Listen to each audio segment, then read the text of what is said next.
Okey, bagaimana produk-produk Olive House ini membantu? Saya bawa dua je lah, dua atau tiga saya ingat ke bawah ni. Okey, saya bawa dua. Pertama sekali minyak zaitun dan kanser. Yang ini telah dilakukan satu penyelidikan dan diterbitkan dalam Journal of Epidemiology and Community Health tahun 2000 yang dilakukan di, tak silap saya, di Spain. Dia kata peranan minyak zaitun dalam usaha mencegah kanser telah dibuat secara meluas, terutama di Sepanyol dan juga di Greece, menunjukkan penurunan risiko sebanyak 25% berbanding dengan mereka yang tidak mengamalkan minyak zaitun, sama ada mengambil minyak sayuran yang lain atau tidak mengamalkan minyak zaitun langsung. Jadi dia punya kajian tu, orang Spain dia bagikan kepada 3 golongan. Yang betul-betul ambil minyak zaitun, satu. Golongan kedua ialah orang yang mengambil minyak lain, minyak canola lah, minyak jagung lah, tapi dia tak ambil minyak zaitun. Dan satu lagi, golongan yang tak ambil langsung minyak-minyak. Jadi dia dapati penurunan risiko untuk dapat kanser, terutama kanser payudara dan colorectal adalah turun sebanyak 25%. Bagus dia ya, minyak. Sebab tu kita kena amalkan, sebab dia salah satu usaha pencegahan. Kemudian minyak zaitun ini mempunyai kelebihan, bukan sahaja setakat mencegah tetapi juga merawat kanser. Banyak kajian menunjukkan bahawa minyak zaitun bertindak sebagai anti keradangan yang menghalang kerosakan oksidatif, malah menambah baik, mengubah baik DNA. Yang ini yang kita sebut sebagai epigenetic modulation.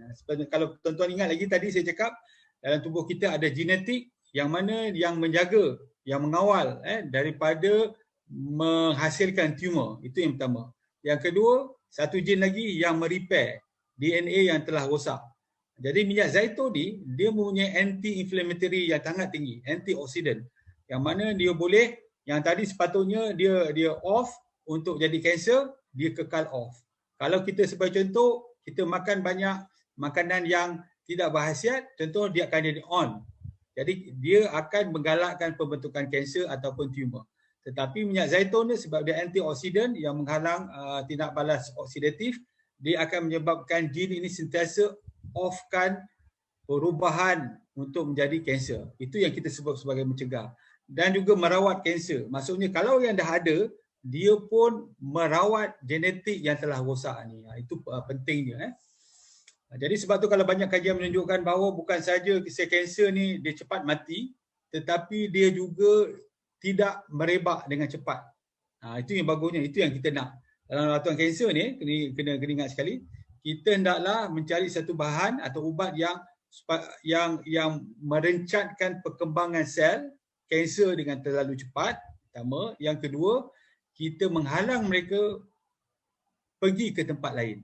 Kalau kita dapat kawal dua-dua ni, dengan mudah kita merawat penyakit kanser. Dengan cara antaranya ialah ambil minyak zaitun, ambil minyak zaitun lah, minyak zaitun olive. Kalau PMZ tu dia okey, tetapi olive paling bagus sekali. Ataupun yang satu lagi tu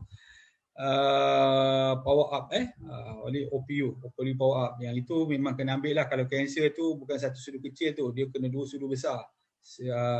Satu hari 2 kali atau satu hari 3 kali. Dia kena betul-betul tu, sebab dia mengandungi antioksidan yang tinggi dan juga mengandungi polyphenol yang menyediakan persekitaran baik untuk kuman-kuman baik dalam usus bagi mengelakkan kanser kolon. Yang ini disebut di dalam tahun 2018 dalam satu jurnal Nutrient, nama jurnal tu.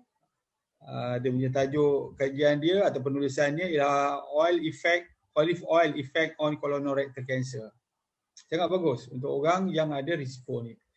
Habatus sauda pula. Habatus sauda ni mempunyai sifat yang kita sebut sebagai anti-proliferatif. Maksud dia merebak dengan cepat, dengan membesar dengan cepat atau berkembang dengan cepat. Kemudian pro-apoptotik. Maksud dia mempercepatkan kematian sel. Sel-sel yang dah tak berfungsi tu dia cepat mati. Kalau dia tak mati seperti mana yang saya sebut tadi, dia boleh bertukar menjadi kanser. Kemudian antioksidan yang kita faham, anti-mutagenik. Dia menghalang daripada DNA bertukar menjadi genetik yang rosak yang kita sebut tadi sebagai DNA mutation. dan juga anti-metastatic. Maksud dia menghalang sel-sel kanser ni berpisah dari kumpulan dia dan pergi ke tempat yang lebih jauh. Sebab apa? Sebab dia mengandungi inilah bahan-bahan yang terutama yang kita sebut sebagai hydroquinone dan juga thymoquinone. Yang ini dua elemen dalam habatus sauda ni yang sangat bagus sebagai perawatan kanser dan juga yang lainnya. Dia menghalang pembentukan sel-sel kanser, menghalang perkembangan dia dan juga menghalang keradangan dan juga meningkatkan sistem daya tahan.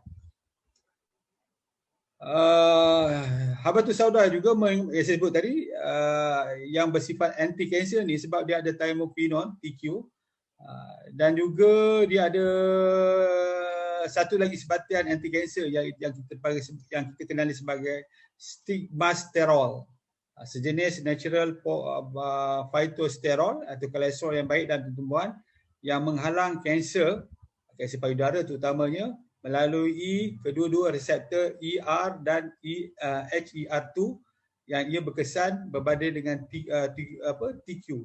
Maksud dia dalam habatus sauda tu ada dua sebatan yang bertindak sebagai anti kanser iaitu thymoquinone, satu lagi stigmasterol iaitu kolesterol pada tumbuh-tumbuhan. Stigmasterol ni ialah yang berperanan lebih besar daripada thymoquinone untuk menghalang pembentukan sel-sel kanser payudara. Sebab tu kalau kanser payudara dia bukan ER atau HER2 dia okey. Tapi kalau jenis ER dan HER2 selalunya dia lebih berbahaya, lebih agresif. Sebab tu habatus sauda antara salah satulah yang boleh kita nasihatkan untuk amalkan bagi mereka yang ada kanser payudara terutamanya. Kemudian selain daripada makanan-makanan yang kita nak sebut, saya juga nak menyentuhkanlah sebab kita menasihat kepada pesakit kita atau customer kita, mereka kena melakukan apa yang kita sebut sebagai 7 langkah afiat tu. Antaranya ialah berpuasa. Banyakkan berpuasa. Walaupun dia ada kanser, jangan takut. Bila waktu makan, waktu puasa, kena puasa. Kalau tak mampu untuk berpuasa, dia kena membuat diet yang menjarakkan pemakanan. Maksud dia jangan makan selalu. Maksud dia kena buat diet intermittent fasting. Ada waktu makan. Waktu tak makan, kita berpuasa. Kemudian makan, kita makan lagi. Saya mencadangkan supaya makan 3 kali sehari. Breakfast, tengah hari dan makan malam. Jadi tengah-tengah tu tak ada makan-makan lagi. Minum air kosong je itu. Ataupun paling bagus berpuasa terus. Minum air yang mencukupi 2.5 liter, aktiviti fizikal 30 minit sehari. Saya dapat seorang pesakit saya, dia ada kanser vocal cord, peti suara. Jumpa mana-mana doktor pun, doktor kata semua dah giling kepala dah. Susah kata dia. Kemungkinan tak lama. Tapi akhirnya dia menjaga pemakanan ni depan mata saya sendiri. Dia melakukan aktiviti fizikal dengan baik. Benda tu hilang. Yang kita jangka 6 bulan, dah lebih 3 tahun dah dia hidup lagi. Itu contohlah. Itu mungkin rezeki pada dia. Tidur yang mencukupi 6 hingga 8 jam. Uruskan emosi dengan baik. Yang kena mengambil makanan bernutrisi atau chronic food. Yang mungkin saya tertinggal ni adalah tidur mencukupi, aktiviti fizikal.